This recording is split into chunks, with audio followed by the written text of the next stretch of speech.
오늘 우리에게 주시는 하나님의 말씀 보겠습니다. 창세기 28장입니다. 창세기 28장 10절에서 19절까지 보겠습니다. 구약 41면에 있습니다. 창세기 28장 10절에서 19절입니다. 하나님의 말씀을 제가 읽겠습니다. 하나님의 말씀을 들으십시오. 야곱이 브엘세바에서 떠나 하란으로 향하여 가더니 한 곳에 이르러는 해가 진지라. 거기서 유숙하려고 그곳에 한 돌을 가져다가 베개로 삼고 거기 누워 자더니 꿈에 본적 사닥다리가 땅 위에 서 있는데 그 꼭대기가 하늘에 닿았고 또 본적 하나님의 사자들이 그 위에서 오르락내리락 하고 또 본적 여호와께서 그 위에 서서 이르시되 나는 여호와니 너희 조부 아브라함의 하나님이요 이삭의 하나님이라. 내가 누워 있는 땅을 내가 너와 내 자손에게 주리니 네 자손이 땅의 티끌같이 되어 내가 서쪽과 동쪽과 북쪽과 남쪽으로 퍼져나갈지며 땅의 모든 족속이 너와 내 자손으로 말미암아 복을 받으리라. 내가 너와 함께 있어 내가 어디로 가든지 너를 지키며 너를 이끌어 이 땅으로 돌아오게 할지라. 내가 네게 허락한 것을 다 이루기까지 너를 떠나지 아니하리라 하신지라. 야곱이 잠이 깨어 이르되 여호와께서 과연 여기 계시거늘 내가 알지 못하였도다. 이에 두려워하여 이르되 두렵도다. 이곳이여 이것은 다름 아닌 하나님의 집이요 하늘의 문이로다 하고 야곱이 아침에 일찍이 일어나 베개로 삼았던 돌을 가져다가 기둥으로 세우고 그 위에 기름을 붓고 그곳 이름을 베델이라 하였더라. 이 성의 옛 이름은 루스더라. 아멘. 우리는 한평생을 살면서 몇 명의 사람을 과연 만나게 될까요? 여러분들은 지금까지 몇 명의 사람을 만나셨습니까? 한 사회학자의 연구에 따르면 한 사람이 태어나서 죽을 때까지 만나는 사람은 약 3,000명에서 5,000명 정도 된다고 합니다. 그 많고 많은 만남 중에 오래 기억에 남는 사람은 두 부류의 사람이 있다는 것입니다. 나에게 좋은 아름다운 기억을 준 사람과 나에게 나쁜 기억을 남긴 사람이 오랫동안 기억에 남는다는 것입니다. 우리는 정말 살면서 각양 다양한 사람들을 만납니다.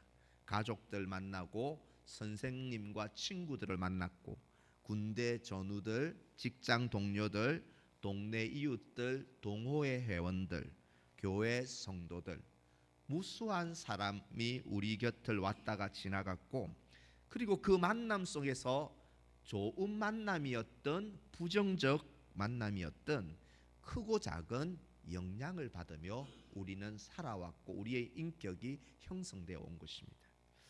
여러분, 이렇게 사람과의 만남에도 영향을 주고받고 인격과 삶에 영향을 미친다면 우리 인생에서 정말 소중한 만남, 즉 하나님과의 만남은 여러분 어떠셨습니까?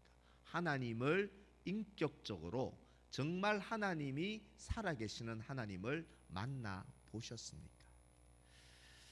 아브라함의 손자이자 이삭의 아들 차남 야곱은 어머니 태중에서부터 하나님의 축복을 계승할 영적 장자로 선택을 받았습니다. 하지만 이 야곱은 형 에서, 쌍둥이 형 에서를 속여서 장자의 권리를 기다리지 못하고 빼앗았고 그리고 연로한 아버지를 속여 결국은 장자의 축복을 속임수로 얻어냈습니다. 하지만 형 에서의 진노를 피하여 결국은 이 야곱이 고향 저 브엘세바에서 떠나서 외삼촌이 사는 저 밧단 아람 하란으로 도망가는 도망자 신세가 되고 말았습니다. 브엘세바는 여러분 보시기에 제일 아래에 있고 그리고 저 밧단 아람은 저기 위쪽으로 보면 주황색 저기에 있습니다. 그렇게 축복받고 싶어서 아버지의 축복, 장자의 축복, 하나님의 축복을 받고 싶어서 형과 끊임없이 경쟁하고 다투고 속이고 아등바등 복받고 싶어서 살아왔지만 지금 야곱에게 현재 남은 것은 아버지를 속였다는 죄책감, 형이 자신을 죽일지 모른다는 두려움, 미래에 대한 앞으로 어떻게 살까 불안함, 그리고 아무도 자기 곁에 없고 혼자 남았다는 철저한 소외와 이 고독감이 야곱에게 가득했던 것입니다. 야곱은 저기 브엘세바에서 이제 약 100km 정도 이렇게 떨어진 북동쪽 100km 정도 떨어진 루스라는 곳에 도달해서 돌을 베개 삼아 잠을 자던 중에 한 비상한 꿈을 꾸게 됩니다. 그 꿈을 통해 하나님을 보았고 하나님의 음성을 들었고 야곱의 인생 일대 가장 중요한 만남, 하나님과의 만남이 이루어지는 역사가 바로 오늘 본문의 내용입니다. 16절을 보실까요? 여호와께서 과연 여기 계시거늘 내가 알지 못하였도다. 하나님이 여기 계셨군요. 내가 그동안 머리로만 알고 있었는데 하나님이 여기 나와 함께 계셨군요. 야곱이 자신과 함께 하신 여호와를 만났습니다. 여호와를 경험했다는 것입니다. 오늘날 우리는 어떻습니까? 하나님을 머리로만 지식으로만 알고 있습니까? 아니면 내가 경험하고 만나서 하나님을 알고 있습니까? 그림책에서 본 호랑이로 알고 있습니까? 직접 호랑이를 보셨습니까? 이것은 큰 차이가 아니겠습니까? 하나님을 머리로만 알고 있는지 아니면 직접 경험해서 만나서 알고 있습니까? 오늘 우리는 이 본문을 통해 야곱이 만난 하나님 그 과정을 통해서 오늘날 우리가 하나님을 경험하는 인생, 하나님을 경험하는 삶을 살려면 어떻게 해야 하는지를 오늘 말씀을 통해서 상고해 보고자 합니다. 하나님을 경험하려면 하나님을 경험하는 삶은요, 첫 번째는요, 홀로 될 때, 혼자 남았을 때, 고독할 때 가까이 오시는 하나님을 원하고 갈망하라는 것입니다. 홀로 될 때 오시는 하나님을 갈망하라는 것입니다. 본문 11절을 보시면요, 한 곳에 이르러는 해가 진지라 거기서 유숙하려고 그곳에 한 돌을 가져다가 베개로 삼고 거기 누워 자더니. 야곱이 브엘세바 고향에 있었을 때에는 온갖 각종 맛있는 음식들 그리고 많은 종들의 이 섬김 그리고 풍요로웠던 삶 그리고 무엇보다 아버지와 어머니의 사랑 속에 부족함 없이 살았습니다. 하지만 지금은 쫓겨난 신세가 되어 들판에서 돌을 베개로 삼고 잤다는 이 표현은 야곱은 이제 아무것도 없는 빈 털터리가 되었다는 것입니다. 그리고 주위에 손을 맞잡고 기댈 사람이 아무도 없는 철저한 소외, 철저한 홀로 된 고독한 인생이 되었다는 것을 알 수가 있습니다. 본문 12절을 보십시오. 꿈에 본적 사닥다리가 땅 위에 서 있는데 그 꼭대기가 하늘에 닿았고 또 본적 하나님의 사자들이 그 위에서 오리락 내리락 하고. 야곱이 한 꿈을 꾸는데 사닥다리가 하늘에서 땅으로 세워져 있고 그 꿈에 그 사닥다리 위로 하나님의 사자들 천사들이 오르락 내리락 하는 꿈을 꾸었습니다. 천사들이 오르락 내리락 하고 있는데 천사들의 역할이 어떤 역할일까요?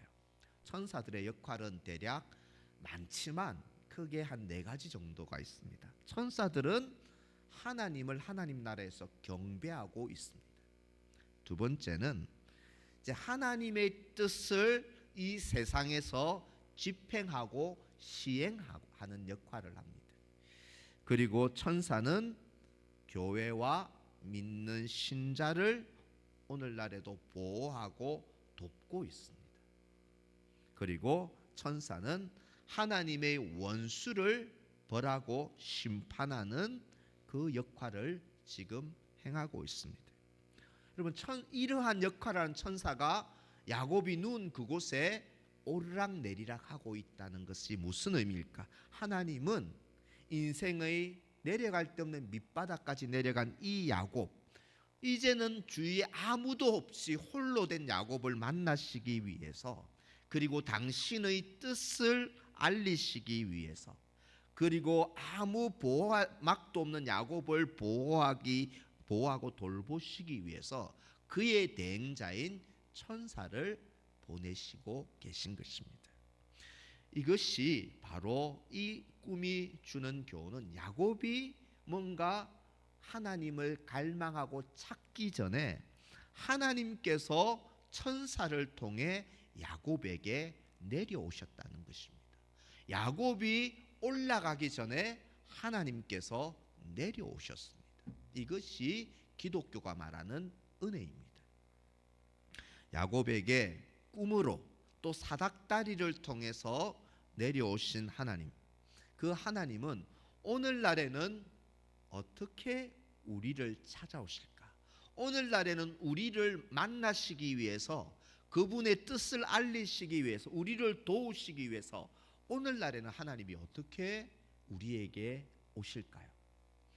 여러분, 요한복음 1장 51절 한번 보시기 바랍니다. 요한복음 1장 51절 우리 같이 읽겠습니다.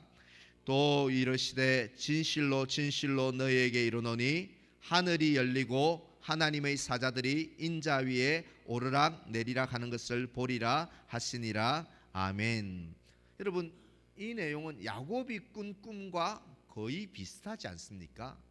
그런데 야곱이 꾼 꿈과 다른 것이 하나 있습니다. 어떤 것이 다를까요? 뭐가 다르죠? 사닥다리 대신에 하나님의 사자들이 인자 위에서 오르락내리락 하고 있다는 것입니다. 여기서 인자는 예수님입니다.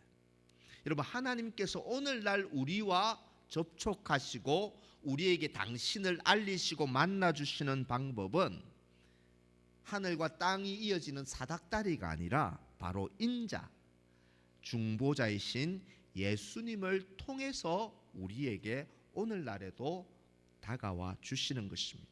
우리가 막 하나님을 만나기 위해서 올라가는 것이 아니라 하나님께서 중보자 예수 그리스도를 통해 우리의 예수를 믿는 그 믿음이라는 수단을 통해서 하나님께서 우리에게 얼마든지 내려오시고 찾아와 주십니다.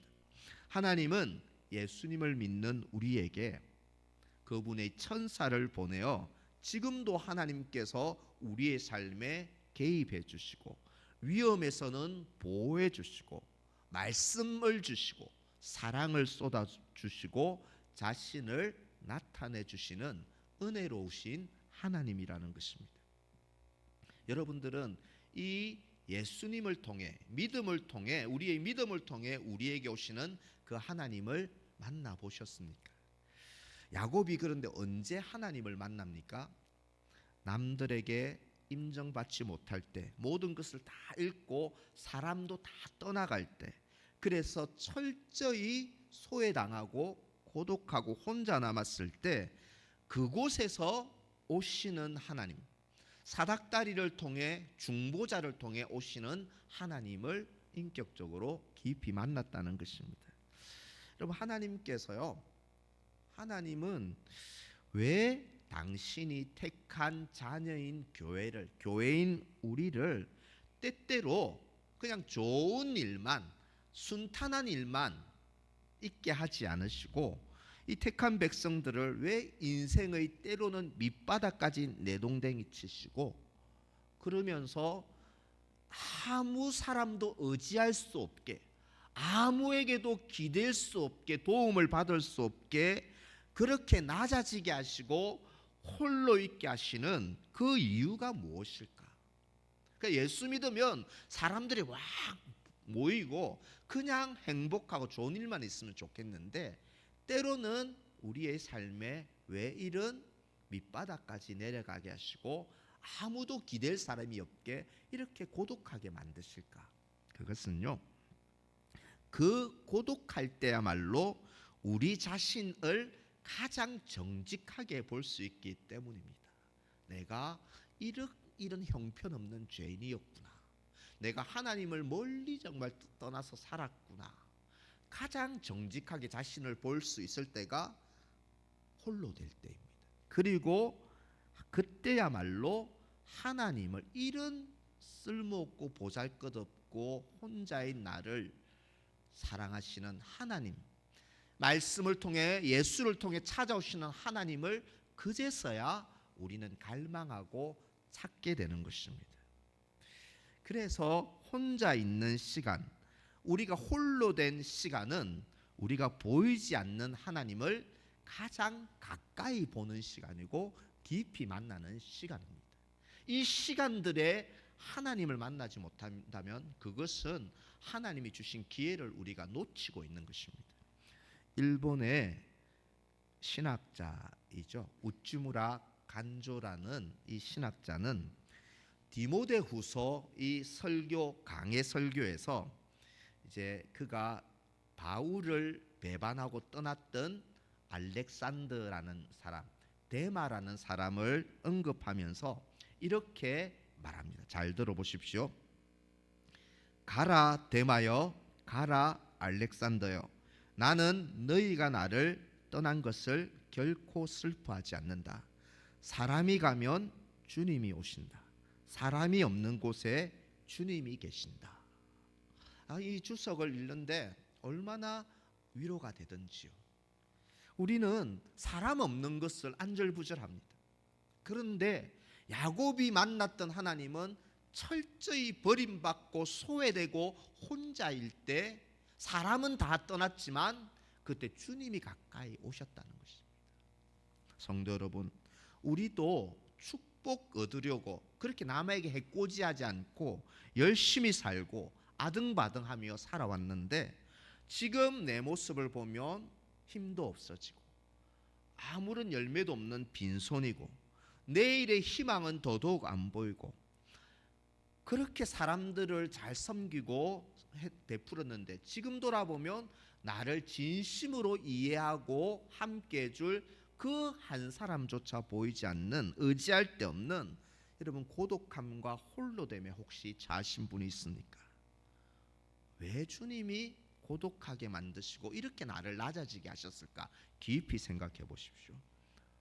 나를 가장 잘 들여다볼 수 있고 가장 가까이 하나님을 간절함으로 사모하라고 하신 것입니다. 오늘 고독하십니까? 빈손이십니까? 내 모습 그대로 주님을 바라보고 갈망할 수 있기를 소원합니다. 그리고 우리의 이 고독, 철저한 소외, 슬픔을 하나님을 갈망하며 하나님께 맡겨드리며 간절히 기도함으로써 우리에게 오늘도 예수를 통해 가까이 오시는 그 하나님을 다 경험하고 만나는 저와 여러분 되시기를 간절히 축원합니다. 오늘 하나님을 경험하는 삶은 빈손일 때, 아무도 없을 때, 그때 오시는 하나님을 간절히 원하고 갈망하는 것입니다. 두 번째는 하나님의 말씀을 간절함으로 받는 것입니다. 하나님을 만나려면 하나님 말씀을 간절함으로 받아야 합니다. 사닥다리 꼭대기에서 꿈에 하나님이 야곱에게 하신 말씀이 무엇입니까? 13절 14절을 보면요, 땅을 내가 주겠다. 가나안 땅을 주겠다.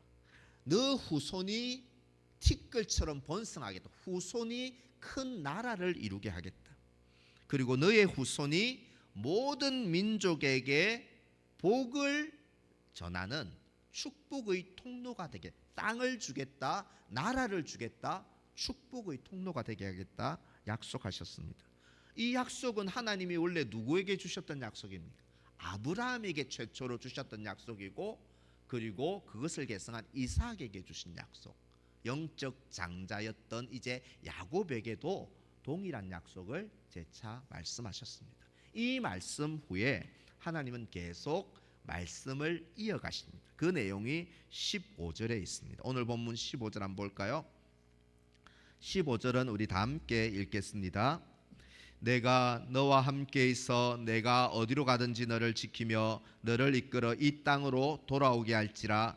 내가 네게 허락한 것을 다 이루기까지 너를 떠나지 아니하리라 하신지라. 아멘. 철저히 혼자 남은 야곱, 그에게 하나님께서 직접 하신 말씀은 이 말씀인데요, 크게 세 가지를 약속하셨습니다. 이 구절에서 한 세 가지 약속을 여러분들이 한번 찾아보십시오. 하나님의 약속은 무엇이 있습니까? 내가 너와 함께 있겠다. 하나님의 임재를 약속하셨습니다. 그리고 어디로 가든지 너를 지켜주겠다. 하나님의 무엇입니까? 보호를 약속하셨습니다. 그리고 세 번째, 너를 이끌어 이 땅으로 돌아오게 하겠다. 지금은 떠나가지만 가나안 땅으로 돌아오게 하겠다. 즉 하나님의 인도를 약속하시, 너를 이끌어 주겠다. 인도를 약속한 하나님의 임재, 하나님의 보호, 하나님의 인도를 약속하시고 야곱이 그 말씀을 꿈이지만 생생하게 들었습니다. 여러분, 이 말씀을 들은 후 야곱이 잠에서 깹니다. 그리고 그가 고백한 내용이 무엇입니까? 여호와께서 여기 계시거늘, 16절에 여호와께서 여기 계시거늘 하고 하나님 체험을 고백합니다. 나 이때까지는 머리로만 알았는데 하나님이 여기 계셨군요. 하나님을 체험했다는 것입니다. 야곱은 이전까지 간접적으로만 하나님을 알았습니다. 즉 아버지 이삭, 어머니 리브가의 말을 통해 하나님은 이런 분이란다, 하나님이 우리 집에 너에게 주신 약속은 이것이란다, 한 다리 건너서 간접적으로 야곱은 들었습니다. 하지만 빈털터리가 되고 주위에 아무도 없고 혼자 남았을 때 꿈에서 들은 그 말씀이 하나님의 말씀으로 직접적으로 다가왔던 것입니다. 그래서 이 야곱이 말씀을 통해 하나님을 만난 후에 여기 계셨군요 체험을 고백하며 17절로 넘어가면 하나님을 두려워하는 신전의식을 갖게 됩니다. 야곱이 말씀을 듣고 하나님을 인격적으로 만난 것입니다.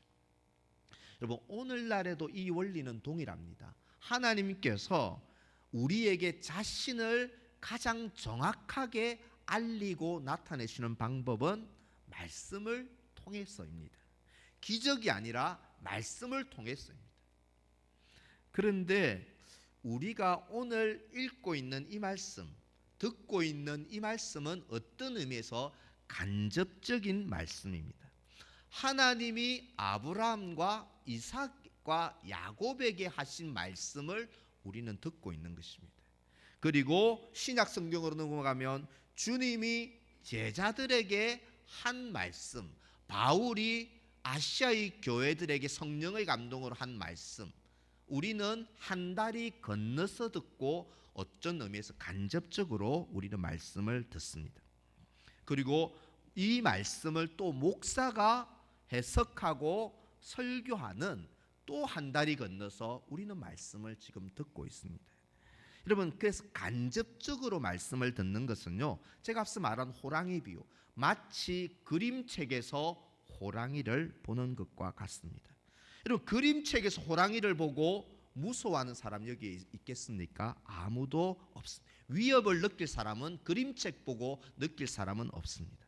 마찬가지로 오늘날 우리가 성경을 읽고 설교를 대할 때 한 다리 건너서 듣고 간접적으로 듣고 그림책 대하듯이 들을 때가 많습니다. 그래서 핸드폰을 말씀을 보고 설교를 듣고 성경을 듣다가도 핸드폰에 문자가 오면 핸드폰을 보기도 하고, 예배 시간에 주보에 빙빙 낙서하기도 하시고, 그리고 시계를 쳐다보면서 딴 생각을 하기도 합니다. 그래, 아브라함에게 하나님이 하신 이야기, 이스라엘의 민족에게 하신 이야기지, 목사님의 좋은 말씀이지, 이렇게 간접적으로만 이렇게 하나님의 말씀을 듣습니다. 그런데요, 우리가 벼랑 끝에 한번 서 보십시오. 혼자 남았을 때 그때는 하나님의 말씀을 직접적으로 듣습니다. 하나님의 말씀을 절박한 마음으로 내게 주시는 말씀으로 그것을 받게 되는 것입니다. 그것은 하나님의 말씀에 내가 들어가고 참여하고 직접적으로 내게 주시는 말씀으로 받게 되면 그것은 그림책의 호랑이를 보는 것이 아니라 실제 호랑이에 맞닥뜨린 것과 같이 우리는 하나님을 그렇게 하나님의 현존을 의식하고 두려워하게 되는 것입니다. 우리는 때로는 저 사람은 이래서 싫고 이 사람은 이래서 싫고 목사님이라면 그렇게 하겠나 막 하면서 우리는 판단하고 이렇게 말씀을 들으면서도 그렇게 판단하는 모습이 말씀을 직접 듣고 참여하고 내가 하나님이 내게 주시는 말씀으로 받으면 주님 저들의 죄악을 불쌍히 여겨주십시오. 주님 내가 알지도 못하면서 하나님 앞에 함부로 말하였습니다. 저를 바꾸어 주십시오. 저를 새롭게 하여 주십시오. 우리가 하나님이 아브라함에게 주신 말씀, 하나님이 야곱에게 주신 말씀, 예수님이 제자들에게 하신 말씀, 목사가 그것을 풀어서 하는 설교, 이것을 간접적으로만 머리로만 듣지 말고 이것이 내게 주시는 오늘 내게 주시는 하나님의 말씀으로 내가 그 스토리에 참여하고 그것을 내게 주시는 말씀으로 받을 때 호랑이가 살아있듯이 하나님께서 우리에게 살아 역사하신다는 것입니다. 여러분 우리는 지금까지 수없는 성경 읽기, 수없는 설교를 듣는데도 왜 우리의 삶은 변화가 일어나지 않습니까? 왜 하나님을 만나지 못한 것 같은 답답함이 있습니까?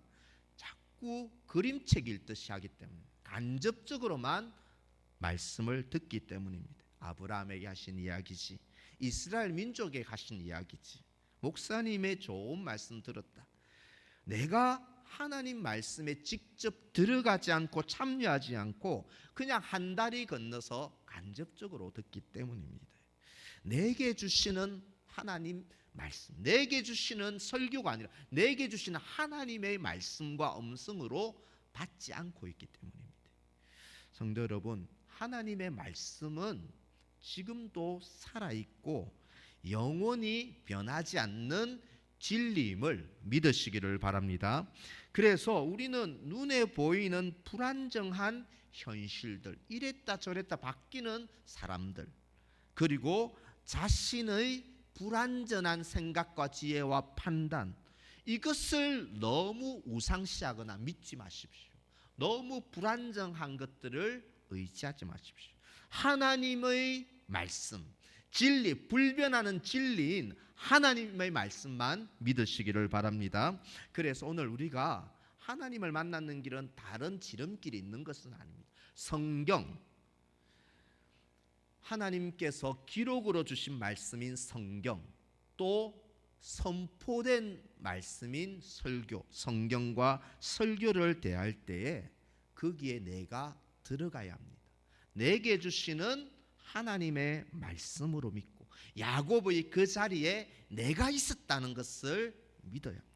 하나님의 말씀으로 믿고 내게 주시는 말씀으로 믿고 간절함으로 말씀을 받음으로써 말씀을 통해 성경을 통해 하나님을 생생히 경험하고 그분의 음성을 듣게 되는 저와 여러분 되시기를 간절히 축원합니다. 마지막으로 하나님을 경험하는 삶은 평범한 일상에 함께 하시는 하나님을 의식하는 삶입니다.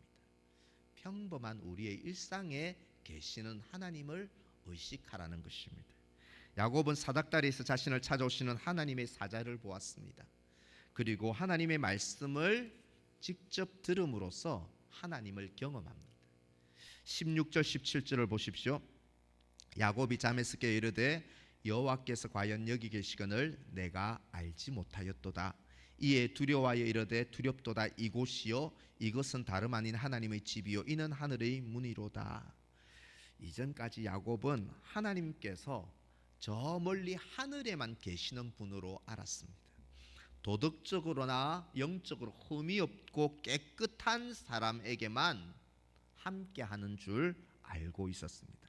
하지만 홀로 된 이곳에서 야곱이 깨달은 진리는 내가 잠자리에 누웠고 베개 삼아 누웠던 이곳이 천국에 들어가는 문이군요.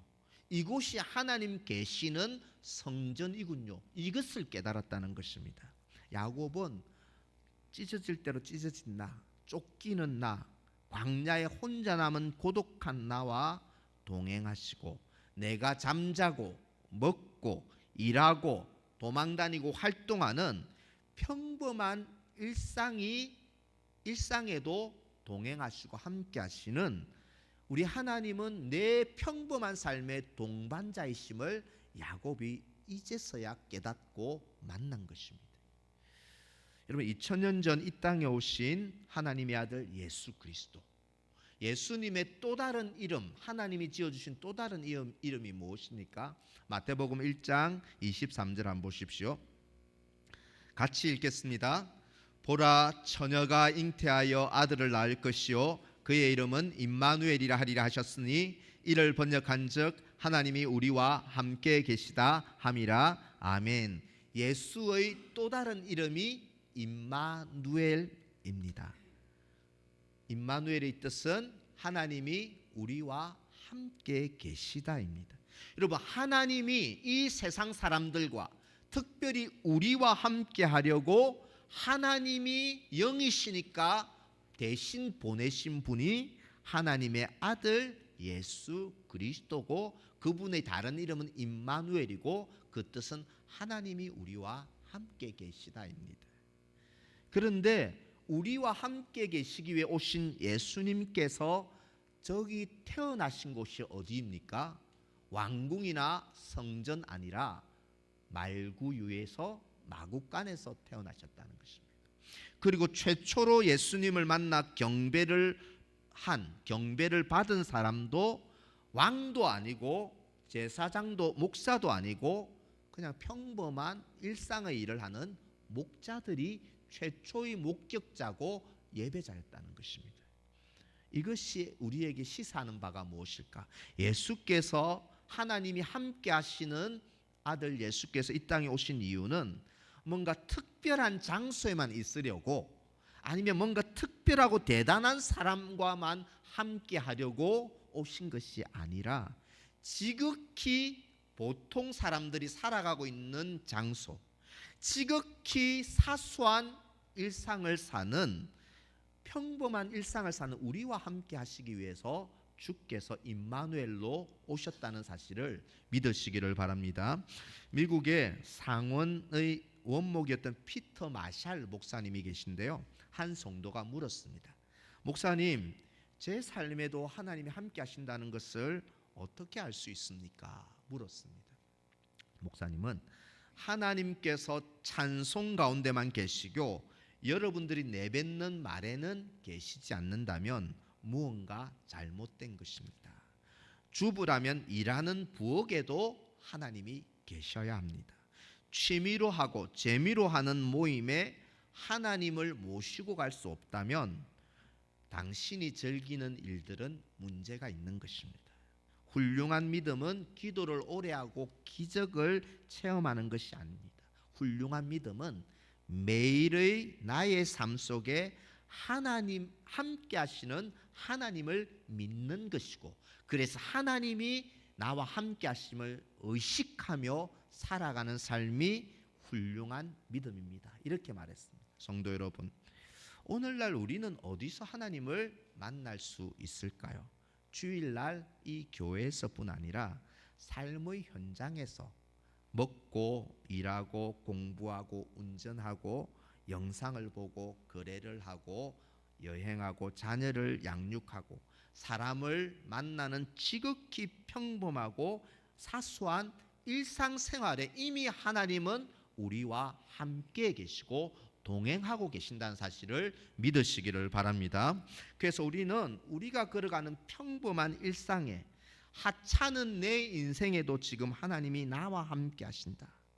그렇기 때문에 우리도 사소한 일상도 사소하게 여기지 말고 하나님과 함께 하기를 연습해야 합니다. 하나님을 의식하며 살아가야 합니다. 그럴 때 하나님을 우리는 더 인격적이고 깊이 있게 만나게 되는 것입니다. 무슨 일을 하든지 여기 계신 하나님, 이 예배의 자리, 이 설교의 강단에 계신 하나님, 내가 그 하나님을 의식한다면 설교를 형식적으로 할 수 있겠습니까?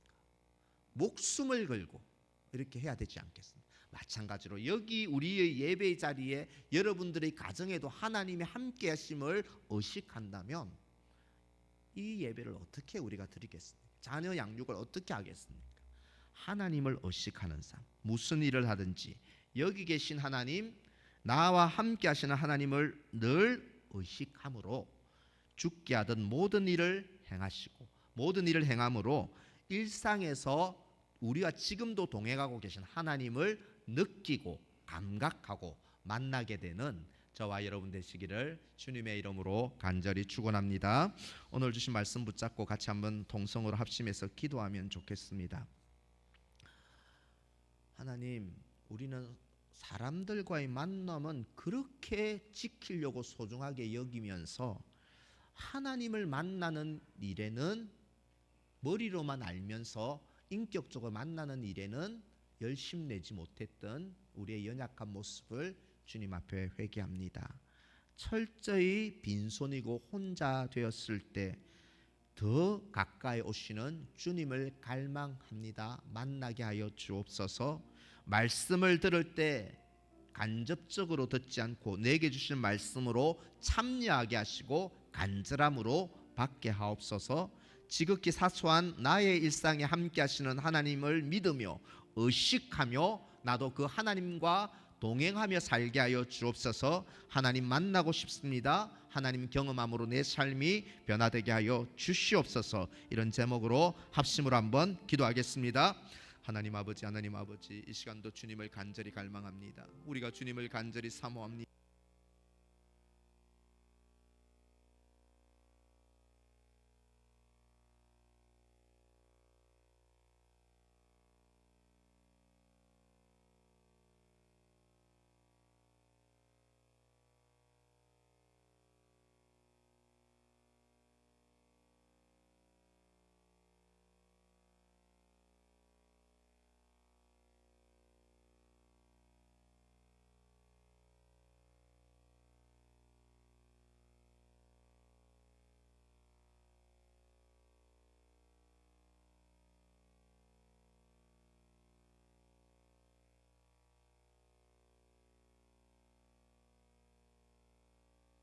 수 있도록 하나님 아버지여 도와주시옵소서.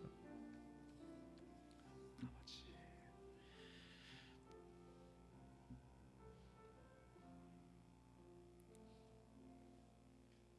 날마다 숨쉬는 순간마다 우리 이 찬양 부르심으로 준비한 예물과 우리 자신을 주님께 바치는 봉헌의 시간 갖도록 하겠습니다.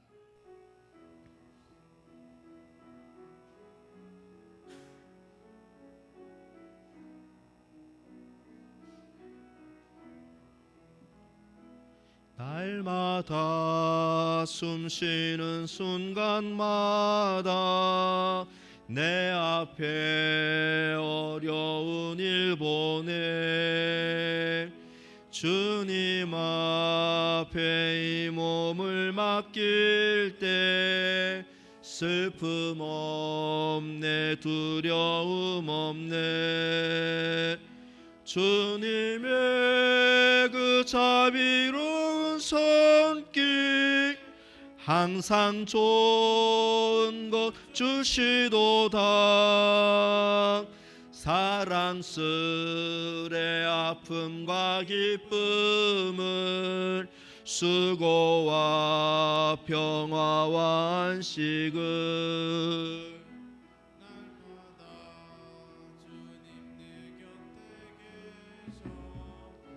자비로 날 감싸 주시네. 주님만의 이 몸을 맡길 때 힘 주시네, 위로함 주네. 어린 너를 주시사 항상 평안함 주시도다. 내가 살아 숨을 쉬는 동안 살피신다 약속하셨네. 인생의 어려운 순간마다 주님 약속 새겨본 내 맘속에 믿음 잃지 않고 말씀 속에 위로를 얻네. 주님의 도우심 바라보며 모든 어려움 이기도다. 흘러가는 순간순간마다 주님 약속 새겨봅니다. 아멘. 기도하겠습니다. 하나님 아버지, 날마다 숨을 쉬며 살아가는 순간순간마다 우리가 철저히 고독하고 버려진 내동댕이 치인 고독한 존재가 아니라 하나님께서 여기 계시며 나와 함께 하시는 그 하나님이 함께 하시는 존귀한 인생, 존귀한 하나님의 자녀 삼아 주신 은혜를 감사를 드립니다. 오늘 주신 말씀을 마음에 굳게 새기며 우리가 혼자 될 때, 빈손으로 걸을 때, 그때 더 가까이 다가오시는 하나님을 만나게 하여 주시옵소서. 말씀을 들을 때 오늘 내게 주시는 하나님의 말씀으로 간절함으로 믿고 받게 하여 주옵소서. 지극히 사소한 일상에 함께 하시는 그 하나님을 인정하며 의식하며 하나님과 나도 동행하는 삶으로 하나님을 날마다 경험하게 하여 주시옵소서. 주님의 은혜에 감사하며 소득의 11조와 주일헌금과 비전헌금과 성교헌금과 감사헌금 등 각종 예물을 주님께 올려드립니다. 범사에 감사합니다. 또 장소 사용을 허락하신 하나님께 감사합니다. 이외에도 많은 성도들이 든 이 예물, 감사 예물과 모든 예물을 주님 기쁘게 받으시고 하나님의 이 예물이 쓰여지는 곳곳마다 하나님의 영광이 나타나고 주의 교회가 더욱더 힘있게 세워지는 역사를 허락하여 주시옵소서. 이번 한 주간도 나 홀로 애쓰는 한 주간이 아니라 하나님의 손안에 하나님이 함께 하시는 한 주간으로 하나님 동행하며 살게 하여 주옵소서. 예수님의 이름으로 기도하옵나이다. 아멘. 우리와 함께 하시기 위해 이 땅에 오신 주 예수 그리스도의 은혜와 독생자를 아끼지 않고 보내신 하나님 아버지의 사랑과 지금도 우리 안에서 언제나 함께 하시는 성령 하나님의 교통하심이 평범한 우리의 일상에 오시는 하나님을 만나고 하나님을 경험하며 살기를 소망하는 주의 백성들 머리 위에와 서울 남교회와 조국 대한민국 위에 지금부터 영원토록 함께 있을지어다. 아멘.